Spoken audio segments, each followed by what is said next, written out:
Welcome back to One Winning Pod, where the Ravens are victorious against the Bengals in the jungle. They did what they couldn't pull off the last 3 times they were there without Lamar, but this time Lamar was there and Lamar was on point, and victory was ours.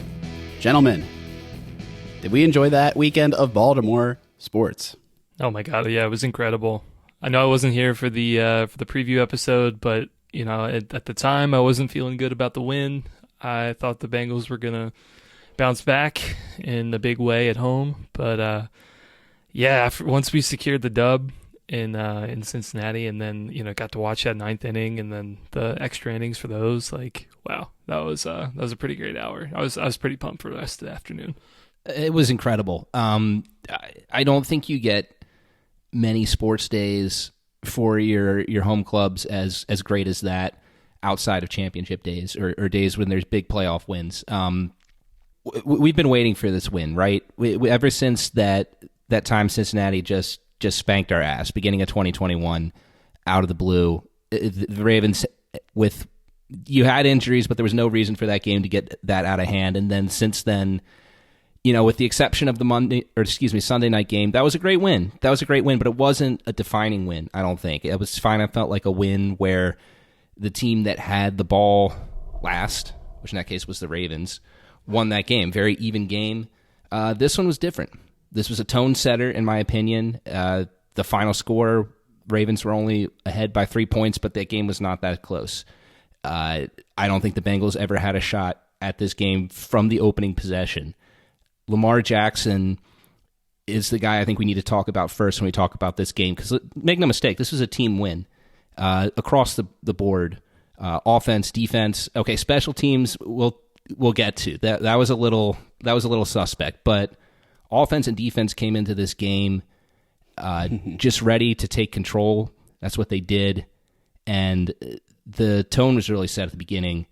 That first drive, I think, was so important to getting control of the game for the Ravens, and they never let go. After getting the touchdown, that opening drive chewed up over half the clock in the first quarter on that drive. Just excellent.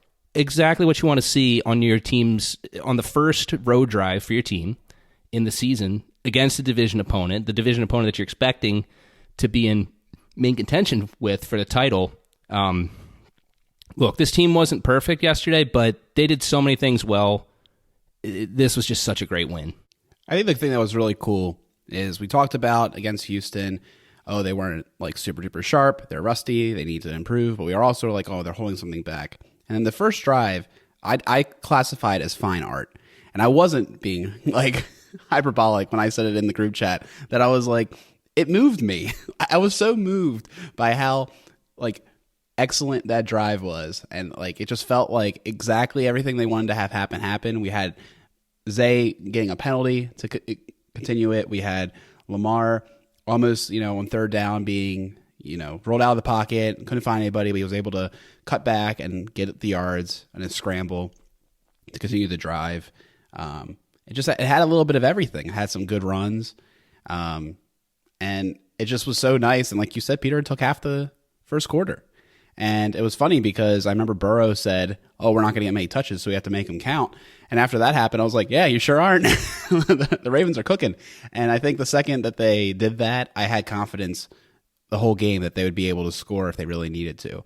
And the big thing I had after this game, I messaged to the group, is that I feel like this was the first win since the second week in 2021 where we beat the Chiefs, where I was like, okay, this team knocked somebody off their back that had been bugging them for many games, and they have their swagger. I feel like this game gave them back swagger that they might have been missing for a long time.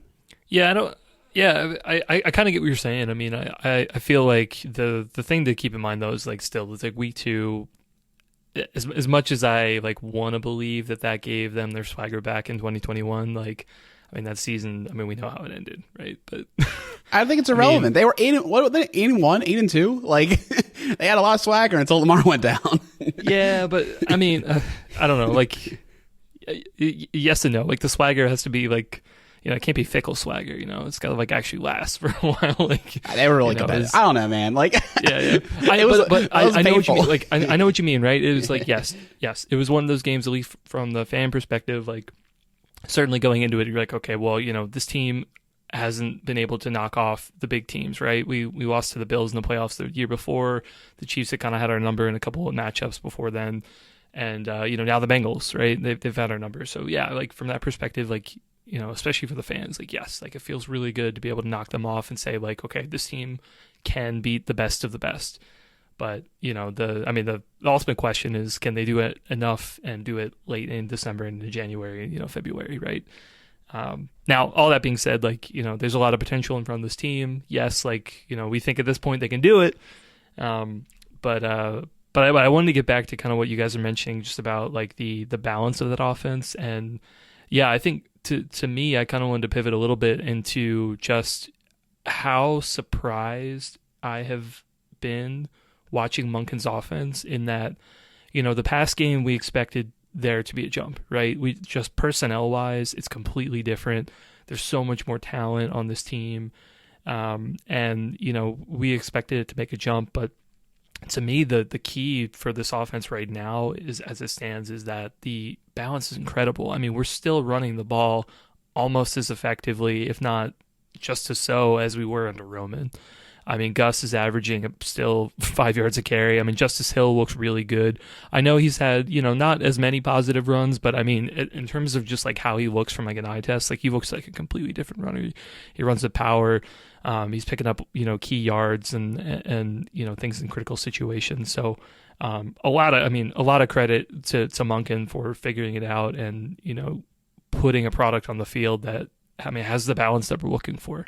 That balance is so key. What you said, it's really the thing that's been most striking with this offense. You look at yesterday, Lamar Jackson attempted 33 passes, and for rushing, we had 37 rush plays. So that's really split right down the middle there. And of course, some of that was Lamar scrambling as well. But look, you saw 10 carries for Gus Edwards, 11 for Justice Hill. You love to see this. Maybe Dobbins could have been a workhorse if he hadn't gotten injured. I'm not sure.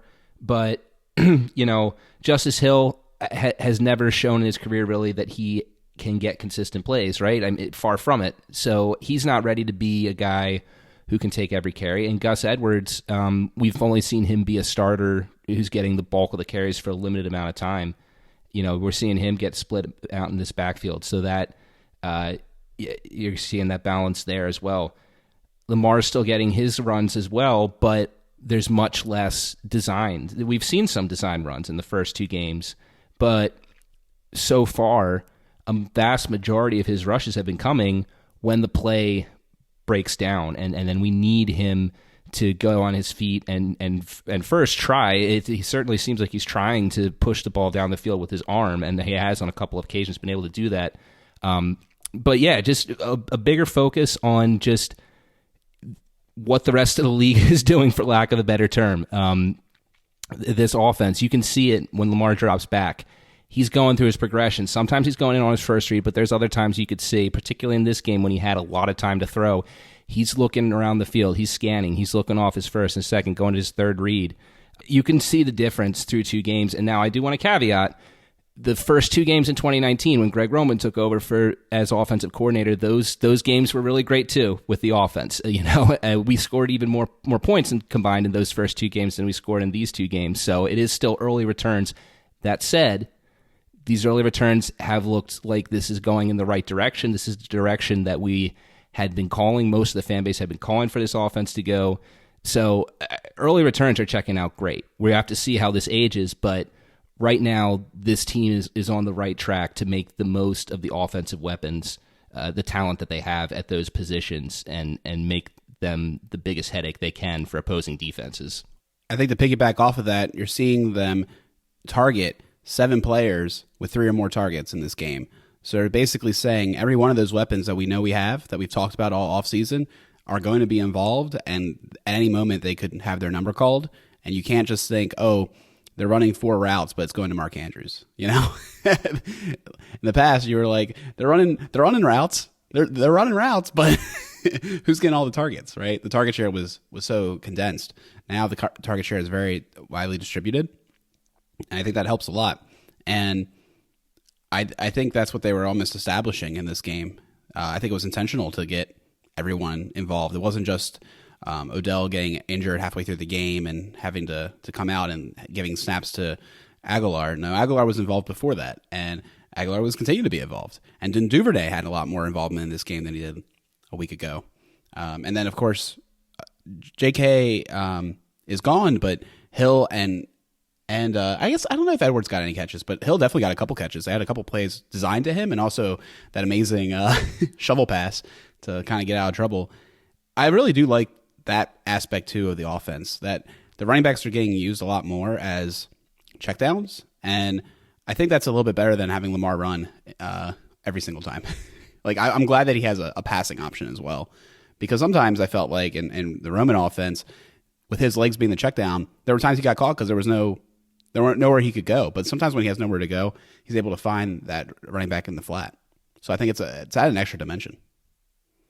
And if he doesn't go there, he uses him as a blocker. Right.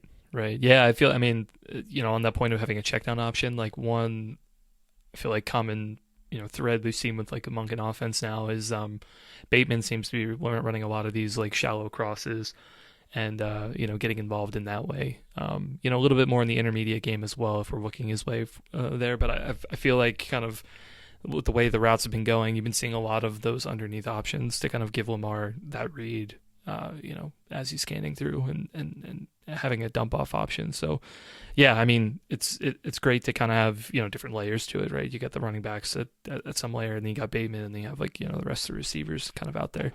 It's funny you mentioned the, not going to Mark Andrews all the time, Alec, because I feel like in the broadcast, I guess you didn't probably see that because I know you weren't watching live for the whole time, but I think during the broadcast when they ended up taking that shot to Andrews, who didn't come down with the touchdown the first time, I think the broadcasters kind of called it out, right? Because they were throwing it up, and they're like, well, Lamar was probably going to OBJ, but Andrews was there, and Andrews was like, well, this is what I usually do, so I'm going to try to catch it. Yeah, I actually didn't catch that one. But yeah, I thought it was funny too, because Odell was like right behind him. Yeah. Which is like one of the few times that there was like, I don't know, lack of spacing or whatever. That's another just beautiful thing. Like you see a guy catch the ball and he's the only one around. Yeah. And I think at the end of the day too, like I'm with Peter, like first 2 weeks, like the NFL still has to figure things out, and they will. Like the people are going to adjust to the Monken offense. Things are going to not be as, as fun as they are right now with time. But, all that being said, like, yeah, I think we're seeing a lot of different options. I think a lot of different ways that Monken can be creative and have success. So, I mean, that's always a good thing to see. One, like, kind of minor improvement that, I feel like I was griping on in week one. It's just kind of like Zay's usage we were kind of force feeding him week one. This game, I felt like, we're actually using him not as much, but, in more effective roles. That touchdown pass, the deep ball to Zay early in the game, like, that was just a beautiful route by him of being able to split the safeties and get open. And then like the catch was incredible. So, that was just like I look at that, I'm like, okay, like that tells me Zay is like the guy. Like that's a great catch. Like you don't see that very often. And I loved it just from the, it's not necessarily using the same way as we did in week one. I think we still tried to kind of give him the ball in the sort of like jet sweep sort of motions, like once or twice, but it was a little bit more spread out. Yeah, definitely. And going back to that catch by Zay, I think we also have to give a lot of credit to Lamar on that throw too. That throw, I'm just watching it back again right now as we're talking about it. The offensive line gave him an incredible amount of protection. He had a ton of time back there to just let that play develop. And we'll get to the offensive line because that was a huge part of this win. But, you look at this pass and also when this pass was, right? This was right after the Geno Stone interception. So look at it, like we got them. We flipped the field, right? We kind of what they did to us with Trey Hendrickson, except ours took a tad longer to develop. You were able to get the ball back in a situation where Cincinnati was looking to go ahead, Go ahead. They were in the red zone. Geno Stone comes through with that clutch interception, gets you the ball back, and then immediately you go for the gut punch, that deep ball downfield, hit him almost fully in stride, and between two safeties. There's so many throws we can point to for Lamar today, or I should say Sunday, in that game. That one that right there might have been the most impressive of several impressive throws that he made. And again, this is another big reason why the Ravens won this game and the Bengals didn't. Again, we're talking about the situation that this play was completed. You know, just looking to get back momentum after the Bengals just had the momentum taken out of them, and you go and you make that you make that deep shot. You don't play it conservative. You see that you have something you can do there. You get the ball in the red zone right after that interception. That was huge, and I think that is something that might go underlooked in this game when you just look at the final box score. But really, the big reason that the Ravens were able to pull this game off was because in critical situations in this game, the Ravens continually produced and the Bengals continually floundered. Yeah, that was a cool one. Apparently, I saw when they tried it, they did throw an earlier pass to Zay, and they had it. It just was slightly overthrown. And they were like, let's go back to it. We can beat them. And sure enough, they did. That was the discussion during halftime. And I also found it interesting, like kind of, not to cut the head of the defense, but Geno called that pick before the game. Because they knew that they liked running that kind of route concept. And when they were in that formation, they called the play. And he was like very confident he was going to get it. And then Roquan said that he turned around and it was like watching the ball go in his hands, like, come on, catch it. Like, make the prophecy happen. So that was awesome. And yeah, you're right. Like the way that happened back to back, I kind of forgot about it in the moment. Like when thinking about back to the game until I did my rewatch, it's like pick, huge swing, awesome, feeling great. And then they just unload to get down to like the 15 on that huge pass. And it was quite the 1-2 punch. I think my favorite pass though of the game, I would say, is that back corner or back shoulder pass to Aguilar, because he threw it open. It wasn't open. There was no reason to assume that he would be open. I mean, they practice and they have trust in the guys, but he threw it well before he was open. Huge anticipation throw, something we didn't see too often in the Roman offense. I'm glad to see that they have that in their bag of tricks. And it was stellar. No one could catch it except for him, and he sure did. Yeah, absolutely. Growth we're seeing from Lamar from the passing perspective. Could he have made that throw in years prior? I can't say, though, because that's not a play that we would see under Greg Roman, right? That's a play that's similar to what we're seeing in the preseason. We see it now in the regular season. And you're right, Lamar threw that ball on his back shoulder right where it needed to be.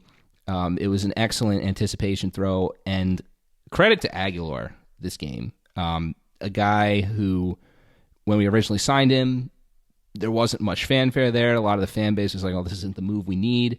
This is just another, Sammy Watkins move, another Dez Bryant, what you'd say, But this guy we heard reports from training camp that he was performing well, being consistent. And in this game where it looked like Odell Beckham was going to have a big game, he certainly had some production early on. He goes down. You need someone to step up there and be that veteran presence. Aguilar was able to go in there, and he rose to the task, had a great game, had the touchdown, like we said, had several other catches over the middle.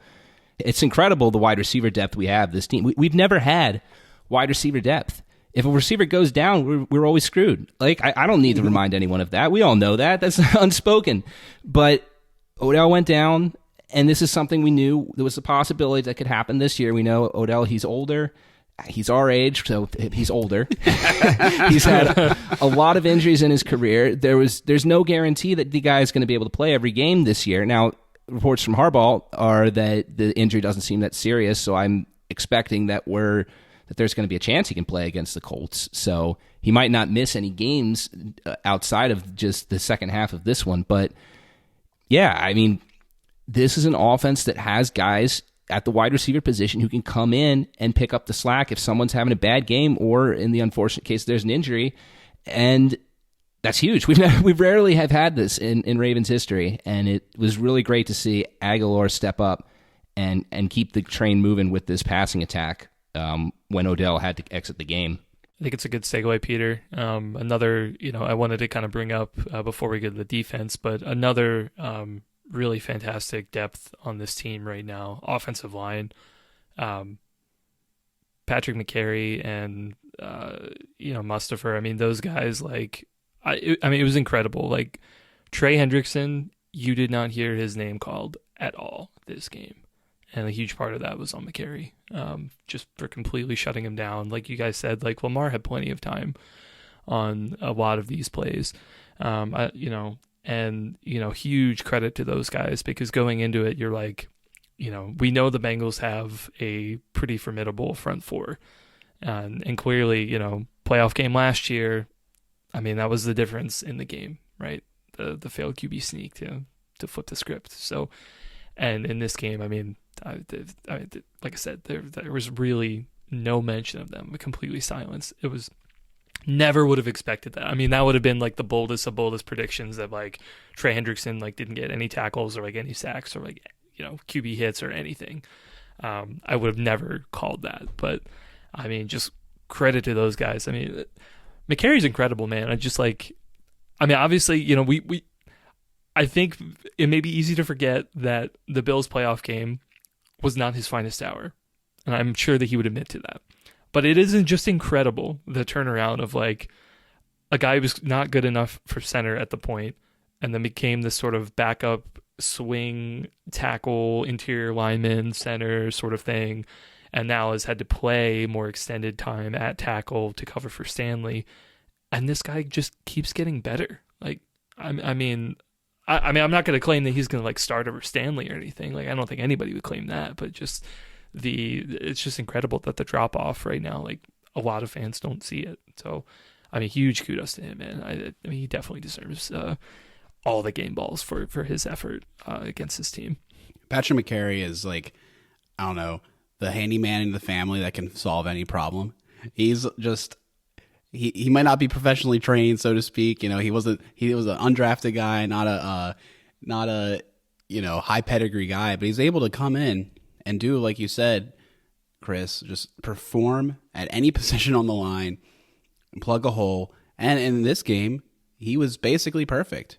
The one thing that I thought was very interesting from the Monday presser, and this is another, I guess, kudos to Chris, is that they were going to go with him at left guard if no one emerged. That was the plan. They had a conversation with him. They're like, you're going to be left guard if no one emerges from this battle, but we really also like ideally someone does, and then you'll be our backup guy when someone inevitably goes down. And I think it's really selfless of him to be like, all right, like I'm not going to be mad that I didn't get a starting job. I'm going to be okay with being this utility player and making sure that when an inevitable injury on the offensive line happens, I will fill in and solve the problem. And I think that's a huge team player aspect of him, and just like quintessential McCary. Kind of one of my favorite players on the team, like low key, just like, lunch pail guy. Love a lunch pail guy. I mean, he's been just incredibly valuable for this team. Another success story of the Ravens finding an undrafted guy and making him into an incredibly valuable contributor at the NFL level. What the Ravens were able to do here with going against this Bengals defensive line, which is a very strong unit, is just incredible. Only a single quarterback hit to Lamar Jackson for the entire game, credited to Sam Hubbard. That same unit sacked Deshaun Watson 3 times in week 1 and had, only 5 quarterback hits, but still just much, man. What's incredible is that this whole unit, even the guys who played last week, it just looked completely different. I don't know what exactly happened. Maybe it was just week 1 rust. Maybe it was just these guys on the Texans' defensive line were more athletic than the team was expecting, but everyone looked like they were absolutely ready to play. Zeitler had an incredible game. Simpson looked like what he had looked like in the preseason. Moses looked quicker than he did in week 1. The whole unit played incredibly well. And really, when we're looking at this offensive performance, as great as Lamar was and everyone else, The offensive line made this happen. This was not a case of the offense skill position players having to figure out what to do on a teetering ship. It was a rock-solid foundation and just an incredible rebound from a shaky performance in week 1. The only thing I want to really see out of the offensive line to take them to the next level, less penalties. A lot of our penalties came from the offensive line in bad circumstances, too. We ended up with like a 1st and 30 when we were supposed to be right on the goal line. And you guys see that cleaned up. It raced a lot of plays as well that were good plays. So we just need to work on that. And I think this offensive line could really be exceptional. Well, I think moving over to the defense a little bit, we talked about the offense for a good bit, but another really strong performance, I think, especially on the defensive line. I mean, I think, Clowney, I thought, played fairly well against the Houston game. I thought he kind of took another step up against the Bengals, was really productive, which really, that play only really came about because of OA exiting the game in, I believe it was the third quarter. We still haven't, to my knowledge, I don't think we've heard anything from Harbaugh about that. I feel like he's kind of keeping it close, but something to monitor definitely going forward, whatever his health situation is. Obviously, it was not something that I expected. I was hoping he'd get me all those quarterback hits again, but for my bold prediction. But obviously, we hope he's healthy and everything's good there. But we'll see with Harbaugh. It was a little disappointing because I was looking for him going against Brown, because that was kind of like how he got him, was with that trade. And we didn't get as many touches against him as I'd hope, but we'll play him again later in the year and he should be okay. I'll mimic Harbaugh in his presser. Oh yeah, we got a lot of new information about those injuries, but I'm going to keep them to myself. Nothing major. He was in a walking boot, Owe was. Probably a 2 or 3 week twist through or something of the ankle. I don't know, but we'll see. That's total speculation, but it's Harbaugh. Just can't seem to exit a game without an injury to a key player. Hopefully, like you're saying, it's only going to be something that's for a couple games. But yeah, I mean, going back to Clowney, had his first sack as a Raven, excellent play in the second half. But he was all over the place with the pass rush, constantly in the backfield. I don't know. I thought that Clowney was washed, but I've really been impressed with him these first 2 games. I think that he's showing a motor here. I will say that I really don't like the number 24 on him. It's incredibly easy to lose him because I'm just not expecting someone coming from where he's coming on the field to be wearing that number. But look, we all want Bowser back, and we still don't know when that's going to be. But right now, Clowney is feeling great, and I think that if he continues to play like this, when and if Bowser comes back, I think Clowney's still going to have a spot in this rotation. He's just done a great job so far in both the pass and the rush defense, and we're going to want to see more of him. He's been doing great. The big thing that's just been incredible about these last few games against the Bengals, although this might be the only one we were victorious in, the defense has had their number. And this offense that is considered very explosive in any other game is not against us. We completely stifle them every single time. They may have scored 24 points. Don't get me wrong, 17 of them being offensive points and not special teams. But they just don't do it in a fast way, that's for sure. They're never going to score that many points quickly because we play that cover 2. They have to be very methodical and take what they can get. And we're really good at rallying to the ball and tackling.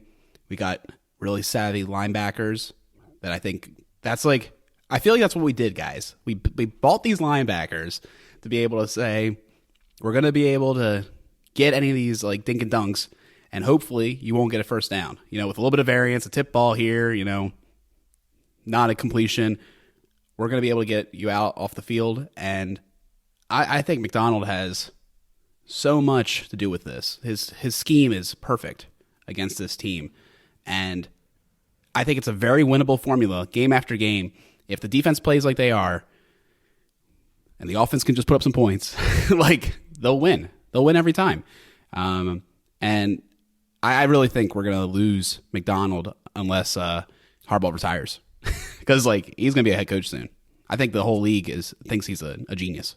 let's not get too far ahead of ourselves, but No, seriously, dude. Yeah. Like, everyone goes to he like holds like his summits, and like he gets like huge like turnouts apparently. Like he's very well regarded in the league. And I feel like he'll get a head coaching job. Even though everyone loves to hire offensive coaches, every once in a while a franchise will hire a defensive coach, and I think he's going to get a gig. I mean, I think he should get a gig, but anyways, Deserves the gig. Selfishly, can we keep him for more than like 2 years?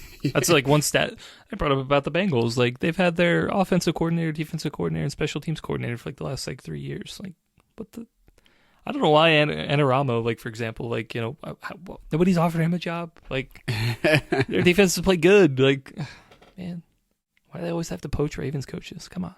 Yeah, I mean, I honestly think he might be. I don't know. Like he feels like a perfect coach too for a head coaching gig because like he's young. He could be the next Harbaugh.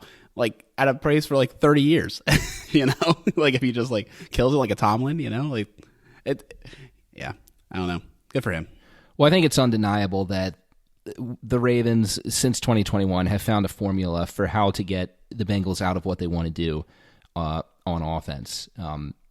It's crazy. And look, I get it. We see how difficult it is to fully cover a team going into the preview episodes that we do. It's just when you're not a fan of another franchise and you're only seeing them in passing on Sundays, you don't know all the ins and outs. But what's crazy about going into this game is you heard it all throughout the media and all the fantasy podcasts. And look, I don't even take part in listening or reading that much of the national football coverage.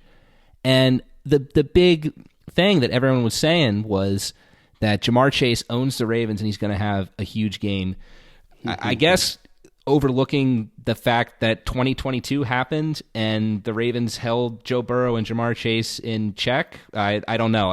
Apparently, everyone's research just skipped last year. But look, it was a new season. And again, look, I was a little nervous that we might see Chase have a pretty decent game. 120-ish yards and a touchdown seemed something reasonable. I don't think that we were expecting, even with this depleted cornerback room that we had, for what happened in 2021 to happen. That was just because of injuries of epic proportions. Like, look, the Bengals are never doing that on the Ravens again. But still, I mean, we came in here with no Marlon Humphrey and no Marcus Williams, and we're yet again, for the fourth time in a row, able to keep the Cincinnati passing attack at bay. The Ravens have a formula here, and hopefully the Bengals don't catch on to it, but it was crazy to me. I know that the Browns took Chase out of the game too, but we were able to as well.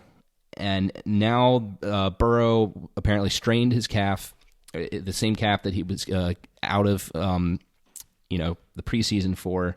I think this was a perfect game here by the defense to kind of mess with the psyche a bit of this team. I don't want to look too far ahead, but this was a huge game as far as the standings. Now, the Bengals, you come in here, you're now 0-2, 2 losses in the division. Your star quarterback has nursing an injury. Your number one target is just completely not able to get in sync. The Bengals, they're going to have to press on the accelerator and figure out something quickly. I mean, this is a team that already is behind the 8 ball, only 2 games into the season. Oh, yeah, for sure. From like a Bengal strategy, I mean, yeah, you're going into week 3 probably with a backup quarterback already behind 2 games in the division. Like, that's a bad spot to be in. So, yeah, I mean, they probably, they will once people get healthy, once Burrow gets back healthy. Like, they're going to figure things out. It will happen, but it's just a matter of, okay, how much do they have to catch up? We'll obviously we'll see what the records are when we replay them, and I think it's November. But November 16th. Either way, yeah. But either way, yeah, Ravens are in a great position right now. I mean, you'd much rather be, the Ravens' position, even with all the injuries, like being 2-0 ahead of the Bengals, your prime division rival at that point. Like, you love to take it, especially with a lot of these injuries too. Like, obviously we'll see, but Marlon can come back. We'll feel a lot better with him kind of, shadowing whoever, he needs to, at that situation. But I did want to pivot over to the corners, though, kind of continuing along that thread a little bit. And that, I don't know about you guys, but I feel like with some of the injuries and then just kind of the uncertainty with the position, even going into the preseason, I feel like it's been a little bit harder for me as of like the first 2 weeks of just like following, kind of the cornerbacks and like, okay, where their matchups are. I feel like I'm still kind of trying to feel that out a little bit. But one thing I did notice against the Bengals, I feel like, there was no assignment. Like nobody was trailing anybody. It was, everybody sort of covering whomever. And then it was really kind of on the Bengals to be able to pick the matchup that they wanted. And I felt like for the most part, like, it was kind of spread around. I feel like the only guy who was kind of consistently picked on was maybe Ardarius Washington. And let's be honest, I mean, it was just a physical mismatch. If you put T. Higgins on him, I mean, it's just, he's got like 8 or 9 inches on him. Like, I feel for Ardarius. Like, I think he played good technique. I think he's a very physical player.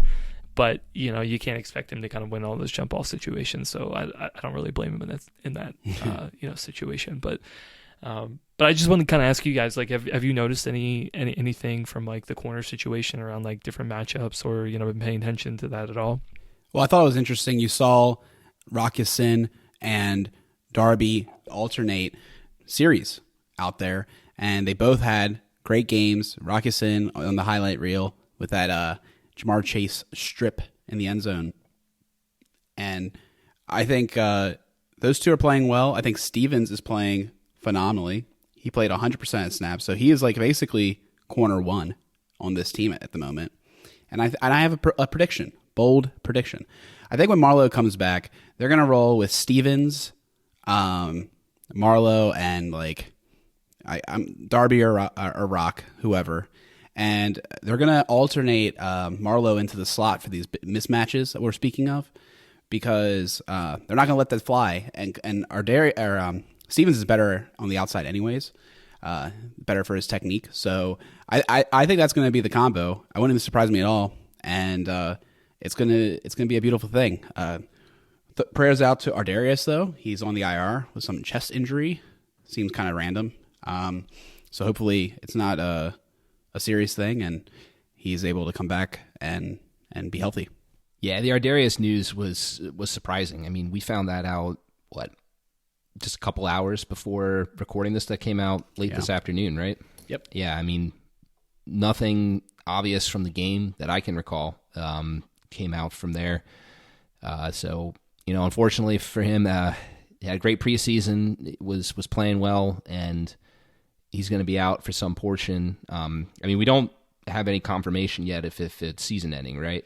We don't know anything about it. I mean, part of me is hoping it's not like a condition, because like, he tweeted out, never take for granted the time you have out there or whatever. And I'm like, because I don't remember him getting hurt during the game. So I'm like, did they find some weird condition or something? I don't know. I'm not trying to speculate. I don't know what it is. It's a little concerning the way it happened. Like, did it happen in practice? I don't know.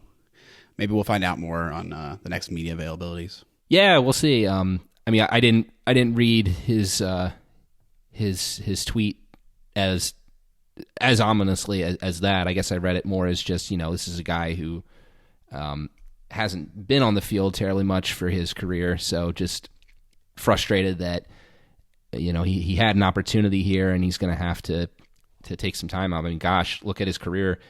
Sunday was only his 8th career game in the NFL, and it's not like he was on the field terribly much in 21 or 22, so...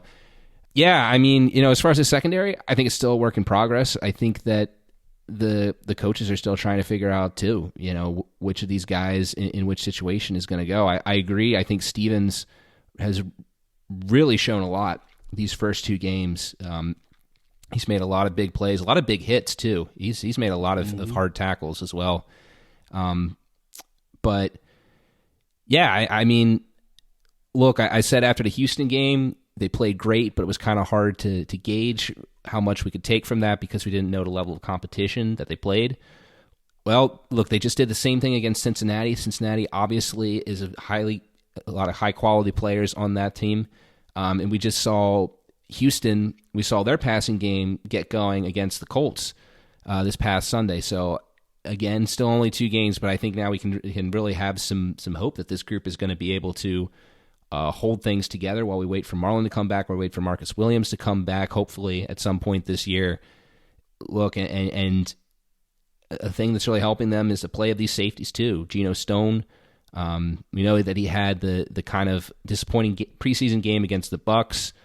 We didn't read too much into that because, of just what his track record was last year. And of course, we could have been wrong about that. But this game, he stepped up. In addition to the pick, he had some other plays out there.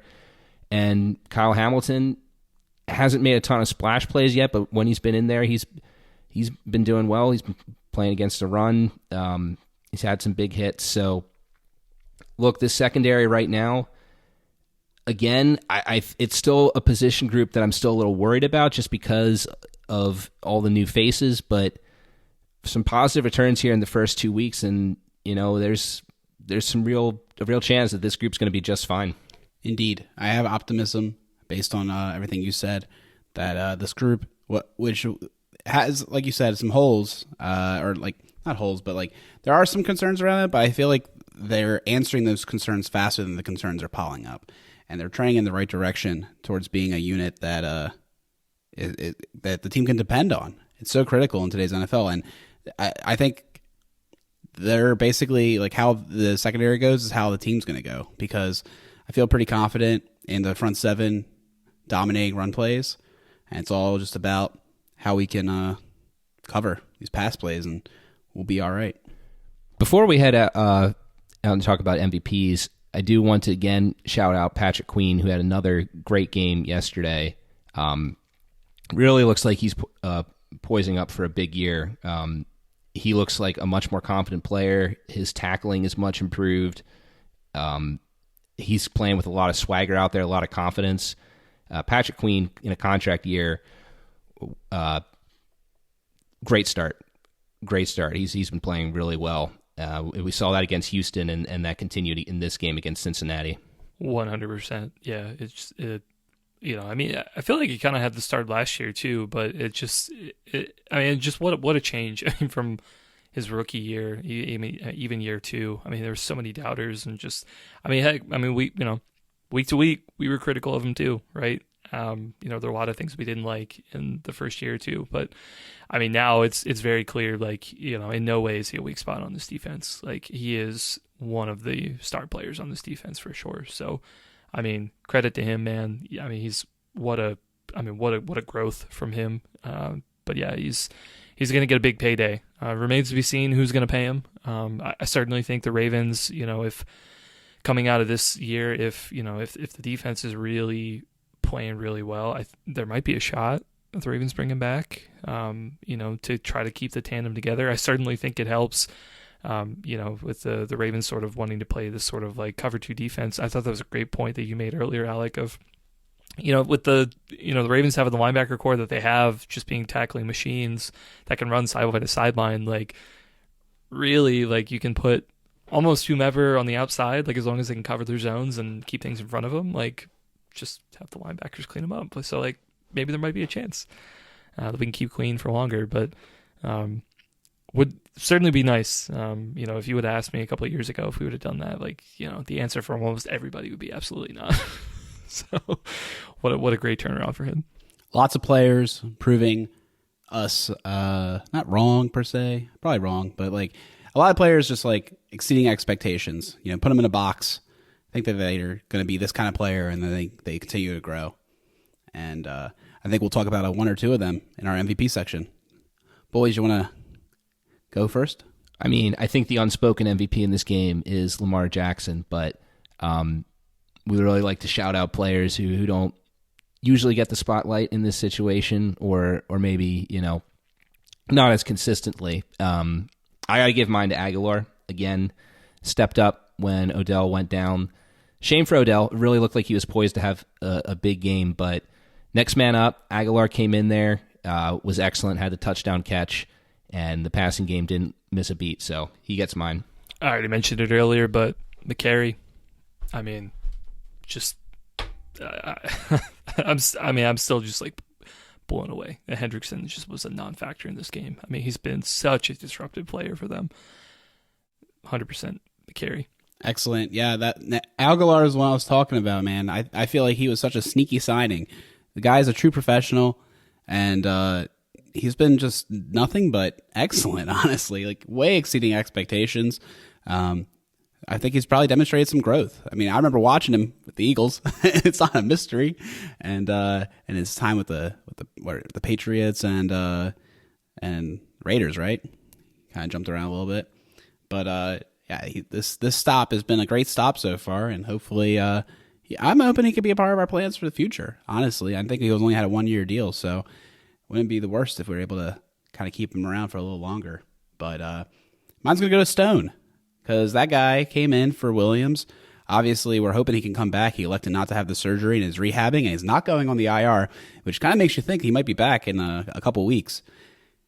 Huge win for the team if that's the case. I think Stone will still get plenty of snaps, but he's been able to fill in whenever Williams goes down at quite a high level and really let this defense continue to be a scary force.